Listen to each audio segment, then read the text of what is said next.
तर मोठी बातमी आहे, नाशिकमध्ये गोदावरी नदीला पूर आलाय। गंगापूर धरणातून पाण्याचा विसर्ग सुरू आहे, त्यामुळे गोदावरी नदी पात्रात पाणी पातळीत वाढ झाली आहे। गोदावरीच्या पुराची पाहणी करण्यासाठी आज पालकमंत्री दादा भुसे आले होते। होळकर पुरावरून त्यांनी पुराची पाहणी केली।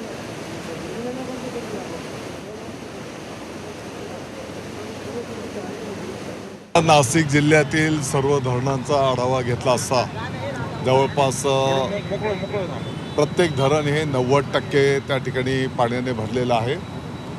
एक सुरक्षिततेची काळजी घेण्याच्या दृष्टिकोनातून प्रशासनाने त्या धरणाचं पाणी त्या ठिकाणी कमी करायला घेतलेलं आहे। आता आपण ज्या गोदावरी नदीच्या तिकडं आहोत, तर इथलाही विसर्ग धरणांचा त्या ठिकाणी सुरू आहे। मला वाटतं की या क्षणापर्यंत सुदैवाने कुठेही अशी दुःखद घटना झालेली नाही।